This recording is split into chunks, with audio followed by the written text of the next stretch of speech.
Once upon a time, in the heart of a city filled with lights, towers, and endless noise, there lived a man who seemed to have it all. He was a billionaire, powerful, respected, and feared in equal measure.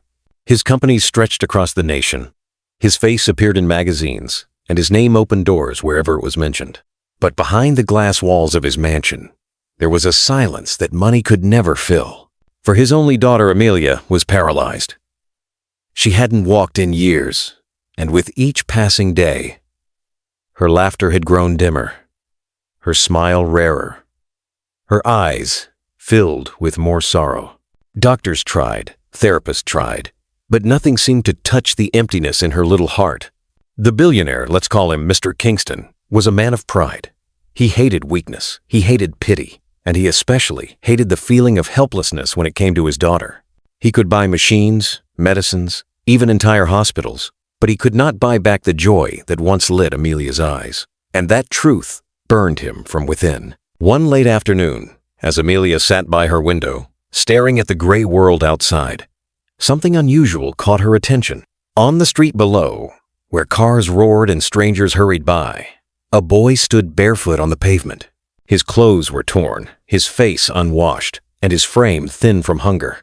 But despite his appearance, he moved with a rhythm that shocked her. He was dancing, twirling, jumping, moving, with a freedom Amelia had forgotten existed. At first, she blinked, thinking it was her imagination. But as the boy spun and clapped his hands, her lips trembled into something she hadn't done in months. She smiled. Just a small smile, but real. For the first time in so long, she felt alive. Her nurse gasped when she saw it. The girl who never smiled, the girl who spent her days in silence, was suddenly leaning forward, watching every step of this homeless boy's dance. When Mr. Kingston came into the room and saw his daughter grinning, his chest swelled with both relief and confusion. But when he followed her gaze and saw the boy in rags performing on the street, his relief turned to rage. "What nonsense is this?" he growled. "A street rat entertaining my daughter? Get him out of here!" But Amelia, weak yet determined, shook her head. Her small hand gripped her father's sleeve. "No, Papa. Please, let him stay. He makes me happy." The words stabbed him. Happy. How long had it been since she used that word? His pride battled with his love. How could he allow a dirty beggar to stand where therapists and doctors failed? But how could he take away the one thing that brought light back to his daughter's face? That night, he ordered his guards to drive the boy away. But when Amelia cried herself to sleep, whispering for the dancing boy, Mr. Kingston felt a guilt he couldn't admit aloud. The next afternoon, Amelia sat by her window again, her eyes searching desperately. And to her delight, there he was. The boy had returned. This time he danced even harder, smiling despite the cold wind biting at his skin.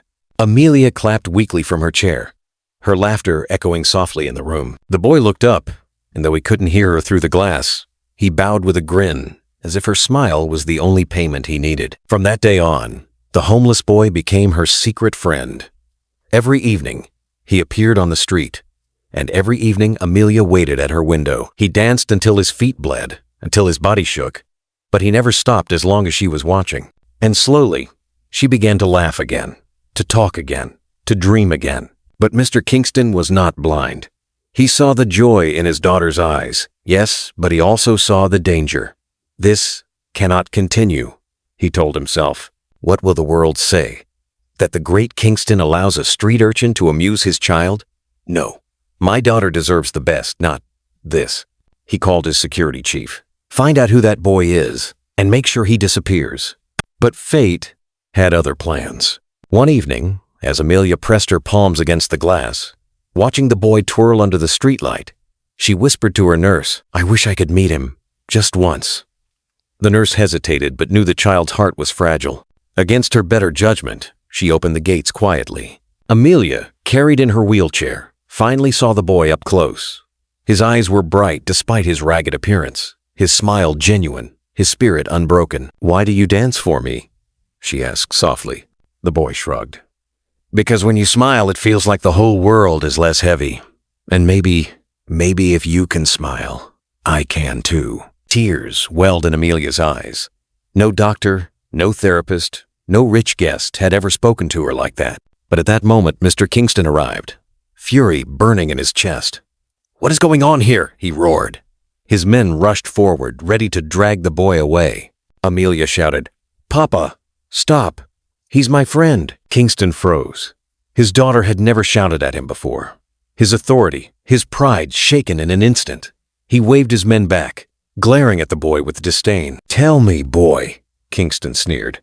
"What do you want? Money? Food? A place to stay? Whatever it is, I'll give it, just stay away from my daughter." The boy lifted his chin. "I don't want your money. I don't want your food. I just want her to smile. That's all." The audacity stunned Kingston. A beggar refusing his riches? Impossible. But deep inside, a strange unease stirred. Who was this boy? What gave him such courage? Later that night, Kingston sat in his office, unable to shake the boy's words. He ordered a background check. When the report came, his jaw tightened. The boy had once been a student of a local dance academy, full of promise and talent. But tragedy struck. His mother died, his father abandoned him, and he was left to survive on the streets. He danced not for fame, not for coins, but because it was all he had left of the mother who once cheered for him. Kingston's hands trembled as he read. A boy who had lost everything, yet still danced to bring joy to someone else. But pride is a dangerous chain. Instead of embracing the truth, Kingston clenched his fists. "No, he will not be part of her life. I won't allow it." The next evening, when Amelia waited by the window, the boy did not appear. She waited and waited, her smile fading, her hope breaking. When Mr. Kingston came to her room, she looked at him with tears in her eyes. "Papa, why didn't he come? Did you send him away?" Kingston said nothing, but in his silence, Amelia found her answer. Her heart broke, and that night, for the first time in months, her condition worsened. She struggled to breathe, her small hands clutching her chest. Nurses rushed in. Alarm sounded. And in the chaos, as fate would have it, the boy who had been pushed away saw the lights from outside. Without hesitation, he stormed past the guards, rushed into the mansion, and ran to Amelia's side. Her weak eyes lit up at the sight of him. "You came," she whispered. And there, with her life hanging by a thread, the homeless boy held her hand and whispered words that no money could buy. And that's where part 1 ends.